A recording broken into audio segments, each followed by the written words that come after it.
Bismillahirrahmanirrahim. Assalamualaikum warahmatullahi wabarakatuh. Satu hal yang menjadi bagian dari rukun keimanan kita adalah iman dengan apa yang akan kita alami pada hari akhir. Setelah Allah Subhanahu wa ta'ala mewafatkan manusia, apakah dia termasuk dari golongan orang-orang yang beriman dan bertakwa, ataupun sebaliknya? Maka siapapun, sebagaimana dikatakan oleh Allah di dalam Al-Quran, kullu nafsin dha'iqatul maut, semua yang hidup suatu ketika pasti akan bersua dengan yang namanya kematian. Maka ketika seorang hamba meninggal dunia, Nabi SAW mengatakan, man mata faqad qamat akhiratuhu. Kata Nabi SAW, barang siapa yang meninggal dunia, maka itulah awal dia memasuki gerbang akhiratnya. Proses demi proses, mulai dari pertanyaan malaikat di dalam kubur dan apa yang dialami oleh orang yang telah meninggal dunia tersebut,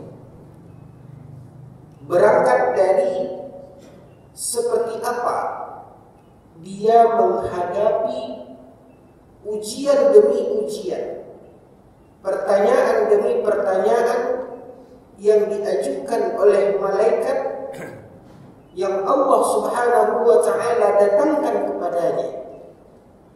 Proses ini, Bapak dan Ibu yang dimuliakan oleh Allah, inilah yang disebut dan dinamakan dengan fitnatul qabr.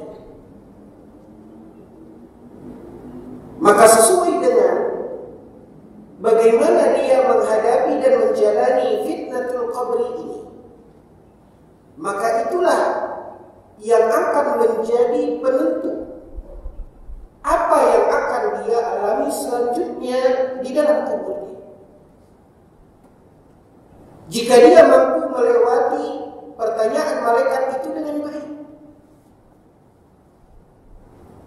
maka dia akan mengalami apa yang dinamakan dan disebut oleh Nabi di dalam hadis, Allah Subhanahu wa ta'ala akan jadikan kuburnya itu raudhatan min riyadil jannah, menjadi taman dari taman-taman surga. Tetapi sebaliknya, ketika dia gagal, ketika dia tidak mampu melewati fitnatul qabri, pertanyaan malaikat di dalam kubur ini, nas'alullah as-salamata wal afiyah, maka disitulah kata Nabi SAW,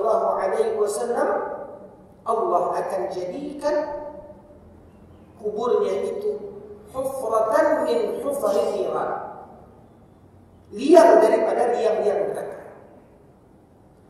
Atau bisa kita ungkapkan dengan ungkapan dan bahasa yang lain kepada ibu yang dimuliakan oleh Allah, sisi inilah yang disebut di dalam agama kita dengan na'imul qabri atau azabul qabri, nikmat kubur dan azab kubur.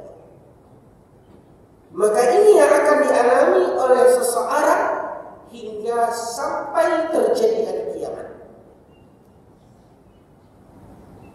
Ketika terjadi hari kiamat, Bapak dan Ibu yang dimuliakan oleh Allah, kehancuran yang diceritakan oleh Allah Azza wa Jalla yang dahsyat.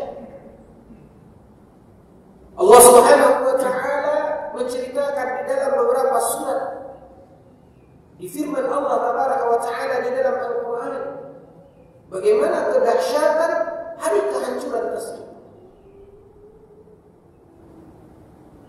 setelah terjadinya hari kiamat, datanglah proses berikutnya. Suatu keadaan dan kondisi yang juga pasti akan dilalui dan dialami. Maka inilah Bapak dan Ibu yang dimuliakan oleh Allah, yang disebut dengan Yaumul Ba'thi. Hari di mana Allah Azza wa Jalla setelah hari kehancuran, hari kiamat, maka Allah Azza wa Jalla kemudian akan membangkitkan manusia dari kuburnya. Maka inilah yang disebut dan dinamakan dengan Yaumul Ba'thi. Yang kalau kita lihat dari dalil-dalil yang ada di dalam Al-Quran ataupun di dalam hadis Nabi SAW, dan ternyata berdasarkan ayat-ayat di dalam Al-Quran dan hadis Nabi SAW, ada beberapa bentuk dari hamba-hamba Allah Azza wa Jalla ketika Allah menghidupkan dan membangkitkan mereka. Beberapa ayat menceritakan bahwasanya ada orang-orang yang Allah Tabaraka wa Ta'ala bangkitkan mereka. Disebutkan oleh Allah Azza wa Jalla, dibangkitkan oleh Allah Azza wa Jalla penuh dengan kemuliaan. Sebaliknya juga di dalam Al-Quran dan hadis Nabi SAW ada beberapa ayat yang menceritakan dan menjelaskan ada di antara manusia yang dibangkitkan oleh Allah Azza wa Jalla dalam kehinaan. Yang intinya Bapak dan Ibu yang dimuliakan oleh Allah, jika kita lihat di dalam Al-Quran ataupun di dalam hadis Nabi SAW yang sahih, beraneka ragam bentuk manusia ketika dibangkitkan oleh Allah Tabaraka wa Ta'ala. Yang kalau kita lihat dari beraneka ragam bentuk manusia dibangkitkan oleh Allah pada Yaumul Ba'thi ini, kita bisa mengelompokkan kepada dua bagian, yaitu orang-orang yang Allah Tabaraka wa Ta'ala bangkitkan dengan kemuliaan, dan ada orang-orang yang Allah Subhanahu wa Ta'ala bangkitkan, nas'alullah as-salamata wal afiyah, dalam kehinaan. Adakah kemungkinan